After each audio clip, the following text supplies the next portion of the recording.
special guest in the studio today. I think it's something that's never actually been done ever on radio before. I can't think of a time when we've had a magician live on air on a radio channel. So we've got the very talented Yasas Gunaratne, and he's from a very talented group of magicians. We're going to find out all about that and everything that he's been doing. And basically it'll be kind of interesting to get an insight into how someone gets into being a magician. And I mean, it's not something you hear every day. I've always been fascinated with magic. I recently attended a small workshop that Yasas had with a group of his colleagues as well, which is very interesting. So we'll speak to Yasas about all of that. Also, we've got the very beautiful Dana here in the studio today, and she's going to be a glamorous helper as well, and she's going to join us on the show. And she looks the part as well, okay? So Yasas was telling me something that he's going to make Dana disappear or something like that. I could use a few days off. Maybe cut her in two. Okay, so let's see how that happens.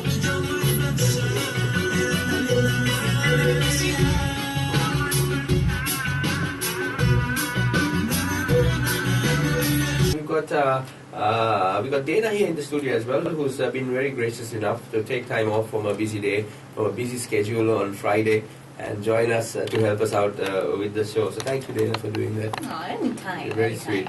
And she looks fabulous too. And we've got another fabulous little gentleman over here, and that is Yasas Gunaratne. Okay, Yasas, thank you for joining us on the show, buddy. Thank you, it's a pleasure. E-FM has always been supporting me with my magic, and I really appreciate it.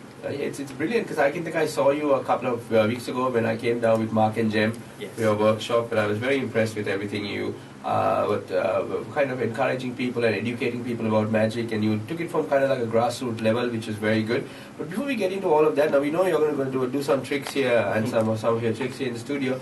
Let's just get into you a little bit, because you seem like the leader of the bunch.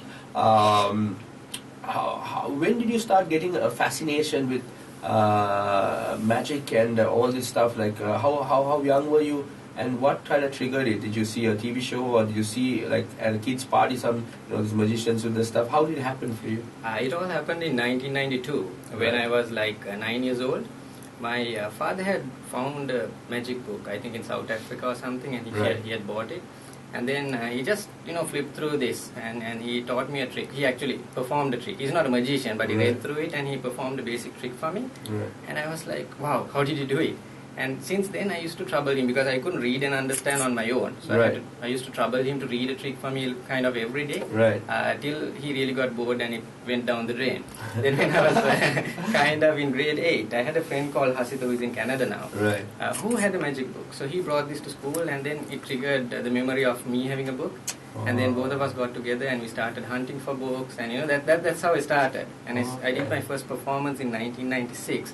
That was for my brother's birthday party. So actually when I started performing, I had never seen a real life magician. It's all on TV. Okay, can you remember some of those early tricks that you did at your brother's birthday party? Yes. What were they? They must have been pretty basic ones though, isn't it? Yes, they were basic. But you would have prepared for it quite a bit. Of course. And I used to make my own stuff, and actually magic helped me a lot to develop my personal skills. It helped you with the girls, I'm sure, as you grew up. That's actually how I got my wife, probably. Exactly. I know, because I've read a few magic books, and I read this book called The Game by Neil Strauss, and they use a lot of magic tricks to, these pickup artists, and magic is a big part of this, isn't it? It's like the allure, really, of something mysterious. So. Magic is, it's quite fascinating. I mean, it's always a good opener for a conversation, and the moment you have, that, you're a magician and people get to know it, either they'll first start criticizing or they'll be fascinated. So always there's something to talk about. And I mean, you'll get the naysayers who always say, "Oh gosh, that's not magic. That's just all hocus pocus." It's like you're trying to fool us. You can't fool us anymore. And there's this masked magician who has been revealing certain things, and people now tend to think that they're magic, and they're not fascinated about it. Of course. But getting back to your brother's birthday party, so what were the tricks that you did?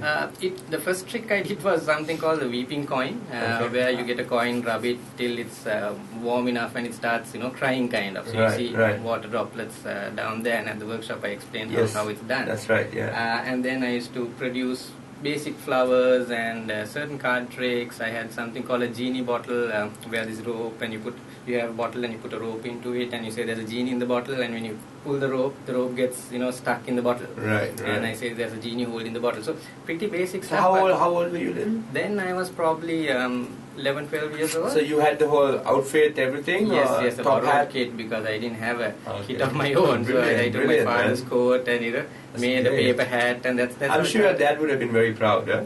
Actually, yes, at the beginning, but later my parents were really worried. They didn't want me to be a magician. They were like, look, this is enough and this is nothing, not a good job to get I think telling your parents you want to be a magician is almost as bad as telling your parents you want to be a musician. I think it's worse. It's worse because, musicians actually have gigs in clubs you can even get. Correct, because the experience people have in Sri Lanka has always been, the roadside performers. Right. So the moment you say you're a magician, the first picture probably comes to people is the guy who's on the pavement who performs. So my parents were dead scared that I'll end my career and not study and then be a magician, and that was probably their nightmare. In fact, my father did have nightmares.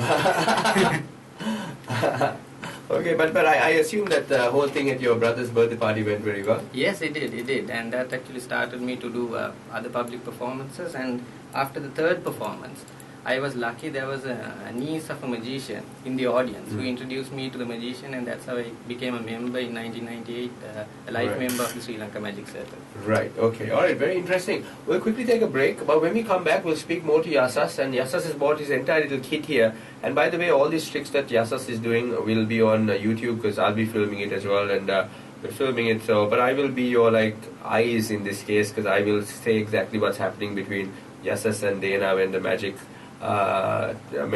kind of happens. So let's see how it goes. But lots to talk to Yasas about, because it's not something we get every day, isn't it? To talk to a real life magician. It's quite interesting. So we'll take a break. We'll come back with more music as well. Keep it locked right here. It's a local spin on E-FM.